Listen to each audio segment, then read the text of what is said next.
Hello friends, आज के video में अपन बात करते हैं अंगूर की खेती के बारे में कि राजस्थान तथा भारत में अंगूर की खेती किस प्रकार से की जाती है, कौन सी मृदा, जलवायु तथा लगाने की विधि किस प्रकार है तथा सदाई या ट्रेनिंग की विधियाँ किस प्रकार है, उसके बारे में अपन थोड़ी सी डिटेल की जानकारी लेते हैं। तो फ्रेंड्स, आइए अपन बात करते हैं अंगूर की खेती के बारे में।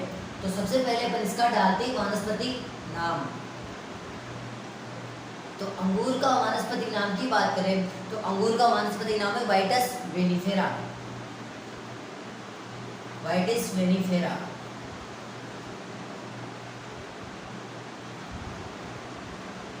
अंगूर के वानस्पतिक नाम की बात करें तो वाइटस वेनिफेरा।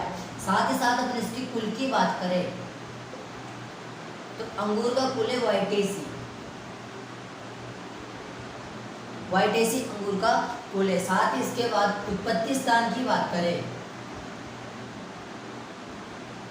उत्पत्ति स्थान, अगर उत्पत्ति स्थान की बात करें तो आर्मेनियम रूस इसका उत्पत्ति स्थान है। आर्मेनिया जो एक रूस में पड़ता है, तो आर्मेनियम इसका उत्पत्ति स्थान रूस में हुआ है। साथ ही अपन इसके बात करते हैं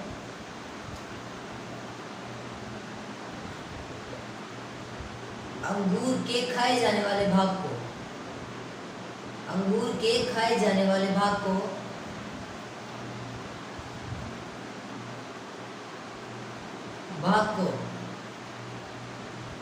मध्यफल भित्ति कहा जाता है।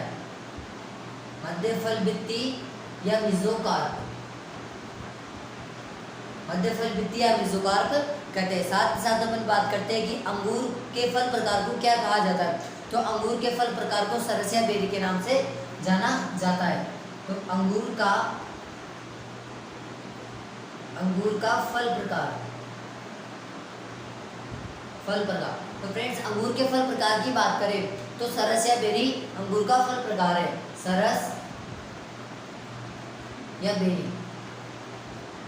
तो फ्रेंड्स, ये तो हो गए अपन के बारे में नॉर्मल जानकारी के। अंगूर का वनस्पतिक नाम क्या है, उत्पत्ति स्थान क्या कहाँ पर है और अंगूर की खाए जाने वाले भाग को क्या कहा जाता है। इसके बाद फ्रेंड्स अपन देखते हैं कि मृदा तथा जलवायु क्या है, कौन कौन जिसके लिए अनुकूल जलवायु तथा मृदा की आवश्यकता होती है।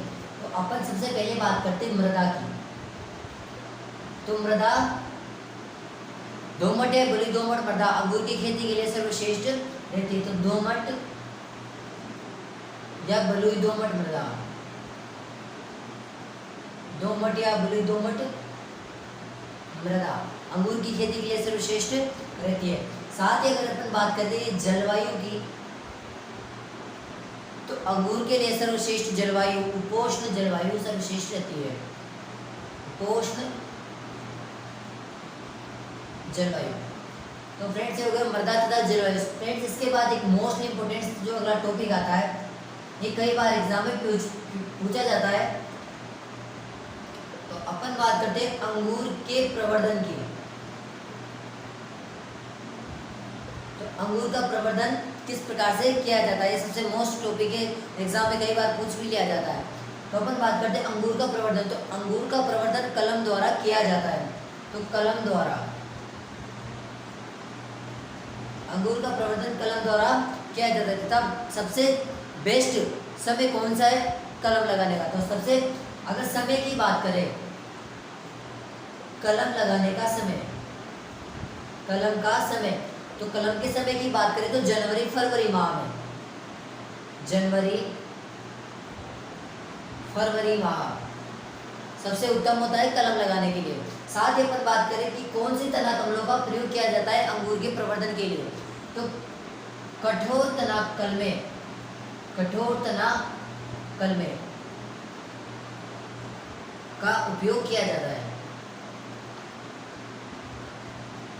उपयोग किया जाता है। अर्थात जिस आम के पौधे का कठोर तना होता है उसे प्रवर्धन के लिए उपयोग में किया जाता है। इसके बाद अपन बात करते हैं गड्ढों का आकार कितना होना चाहिए अंगूर की फसल के लिए या अंगूर की खेती के लिए। तो अपन बात करते हैं पौधे लगाने का समय, पौधे लगाने का समय पौधे लगाने के समय की बात करें तो पौधे लगाने का समय जनवरी व फरवरी माह में, जनवरी व फरवरी माह में अंगूर के पौधे लगाए जाते हैं। साथ इसके बात करें कि गड्ढों का आकार कितना होना चाहिए, तो गड्ढों का आकार, तो गड्ढों के आकार की बात करें तो 50 इंटू 50 इंटू 50 मीटर सेंटीमीटर गड्ढों का आकार रखा जाता है। साथ ही अपन इसके साथ बात करते हैं अपन आर इंटू पी कितनी होनी चाहिए, तो 3 इंटू 3 सेंटीमीटर पौधे से पौधे की दूरी रखी जाती है। तो फ्रेंड्स ये तो हो गया अपन के प्रवर्धन तथा पौधे लगाने के समय तथा पौधे किस प्रकार से लगाए जाते हैं। इसके बाद अपन देखते हैं इसकी सदाई या ट्रेनिंग की विधियाँ क्या होती है। तो फ्रेंड्स सबसे फर्स्ट अपन इसके बारे में पढ़ लेते हैं कि पहले सदाई या ट्रेनिंग किसे कहा जाता है। तो अपन टॉपिक डालते हैं सदाई, सदाई या ट्रेनिंग। फ्रेंड्स सदाई या ट्रेनिंग की बात करें तो अंगूर के प्रारंभिक जीवन काल में उसकी कटाई छटाई करना तथा उचित आकार देने की प्रक्रिया को सदाई या ट्रेनिंग कहा जाता है। यानी कि अंगूर के पौधे को प्राथमिक जीवन काल में कटाई छटाई करके उसे उचित प्रकार का आकार देना ही सदाई या ट्रेनिंग कहलाता है। तो अपन बात करते हैं अंगूर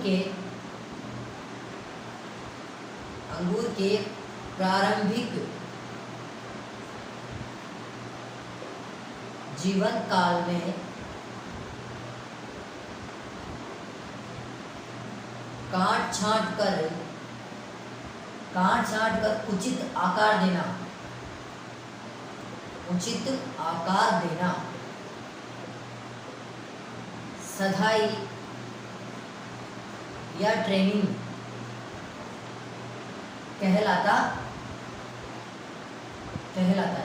फ्रेंड्स ये तो भाई सदाई या ट्रेनिंग ये है, लेकिन इसके बाद अपन बात करते हैं ये विधि कब की जाती है, ये क्रिया ये अंगूर में कब काम में ली जाती है। तो सदाई या ट्रेनिंग के समय की बात करें तो जनवरी फरवरी माह में सदाई या ट्रेनिंग का कार्य किया जाता है। इसके बाद अपन बात करते हैं सदाई या ट्रेनिंग की विधियाँ कौन कौन सी है। तो सदाई या ट्रेनिंग की विधियों की बात करें तो सदाई या ट्रेनिंग की 4 विधियाँ होती है। तो अपन बात करते हैं 4 विधियाँ। अब वो 4 विधियाँ कौन कौन सी उसके बारे में अपन डिटेल से पढ़ते हैं। तो फर्स्ट विधि की अपन बात करते हैं शीर्ष विधि। इस विधि में अंगूर के तने को एक लकड़ी के लट्ठे की सहायता से सीधे तने पर खड़ा किया जाता है। तो इस विधि में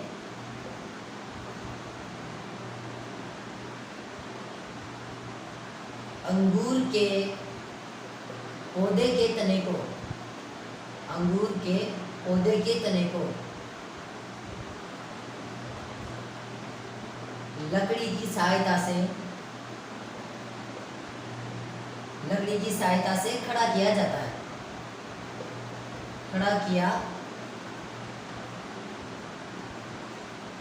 तो फ्रेंड्स होगी पहली शीर्षदाब विधि। इसके बाद अपन बात करते हैं निफिन विधि।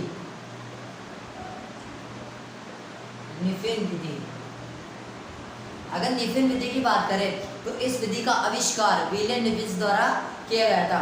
इस विधि में 2 खंभे लेते हैं तथा उनको दोनों तरफ गाड़ दिया जाता है तथा इसके ऊपर एक डोरी डालकर उस पर अंगूर के तने का पौधा चढ़ाया जाता है। जैसे कि मैं चित्र में बता रहा हूँ आपको। इस विधि में 2 खंभे से गाड़ दिए जाते हैं तथा इस विधि में इस प्रकार से कि 1.5 मीटर के यहाँ पे इस पौधे को ऐसे चढ़ा दिया जाता है और इधर से भी ऐसे चढ़ा दिया जाता है। साथ इसके बाद जिस प्रकार तने का आकार बढ़ता रहता है इनको बड़ा कर दिया जाता है तथा इस प्रकार ऐसे इसमें ऊपर से 2.5 यहाँ पर से इसको बेलों को चढ़ा दिया जाता है। तो ये हो गई निफिन विधि की बात। इसके बाद अपन बात करते हैं तीसरी विधि जिसे टेलीफोन विधि के नाम से जाना जाता है। तो तीसरी विधि की बात करें तो टेलीफोन विधि। अगर टेलीफोन विधि की बात करें तो इस विधि में टेलीफोन के खंभों के समान खंभे गाड़कर तथा उन पर तनों को चढ़ा दिया जाता है। तो तो टेलीफोन के खंभों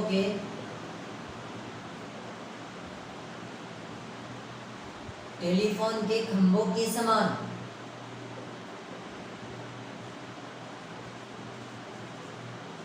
खंभे खड़े कर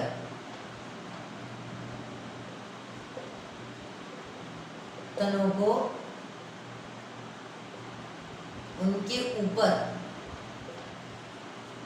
चढ़ा दिया जाता है। इस विधि में इस प्रकार से खंभे काटकर इन तीनों डोरियों पर या तीनों लाइनों पर इस प्रकार से तने को चढ़ा दिया जाता है। इसके बाद अपन फ्रेंड्स लास्ट विधि की बात करें तो लास्ट विधि है पांडाल विधि। पांडाल विधि की बात करें तो इसे बावर सिस्टम के नाम से भी जाना जाता है। इस विधि में 4 खंभे गाड़कर 4 खंभे खड़े कर उस पर तने को चढ़ाया जाता है।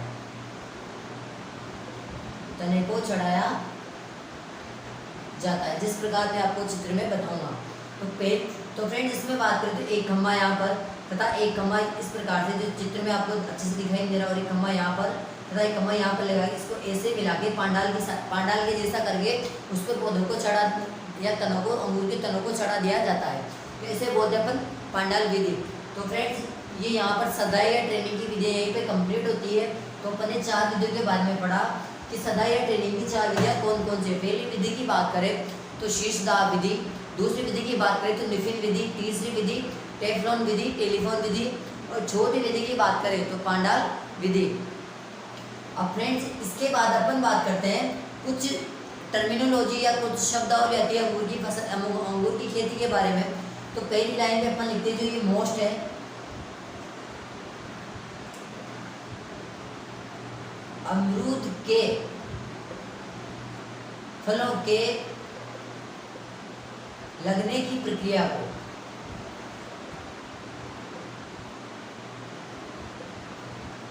को बिरचौ कहा जाता है। अंगूर के पौधे पर फल लगने की प्रक्रिया को वीरेशन या बिरचौ कहा जाता है। साथ ही अपन सेकेंड की बात करें कि अमरूद की खेती करना सॉरी अंगूर आएगा अंगूर की।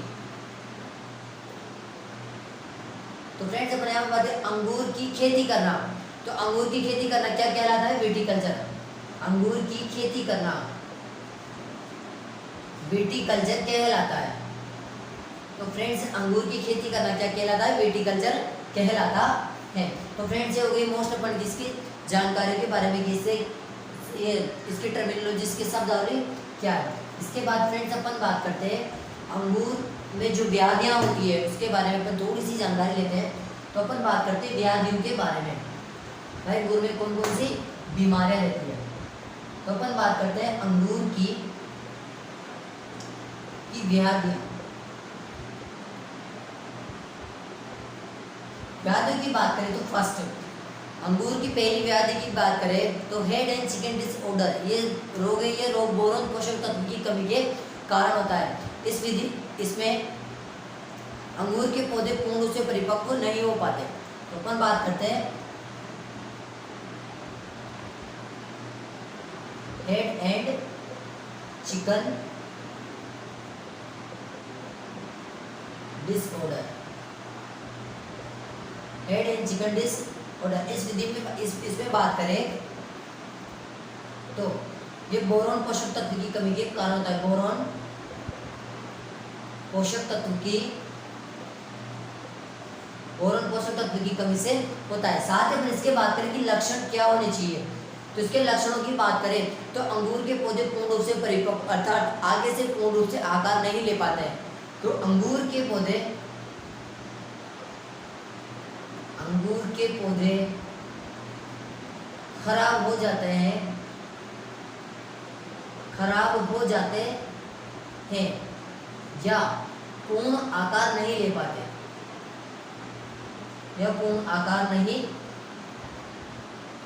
पाते, और फ्रेंड्स इस रोग के नियंत्रण के लिए बोरेक्स नामक दवा का छिड़काव किया जाता है। इसके बाद अपन बात करते हैं सेकंड व्याधि की, जिसे अपन बोलते हैं पिंकबेरी फॉर्मेशन।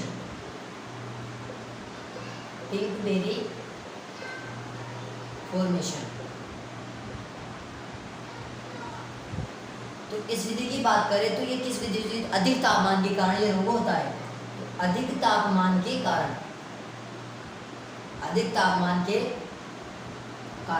अगर फ्रेंड्स इसके लक्षणों की बात करें तो अंगूर के फलों के ऊपर छोटे छोटे पिंक नुमा यानी कि पिंक कलर के दाने दिखाई देते हैं।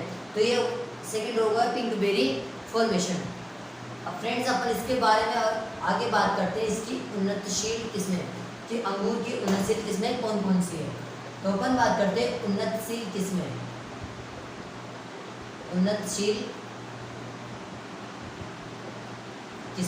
तो उन्नतशील किस्मों की बात करें थॉमसन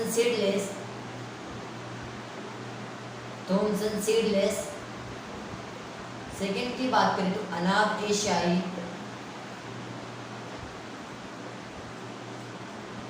वैसे तो बहुत सारे केसेस पर अपन दो ही काफी अपन के लिए। इसके बाद अपन मोस्टली इम्पोर्टेंट जो लास्ट टॉपिक आता है वो उत्पादन,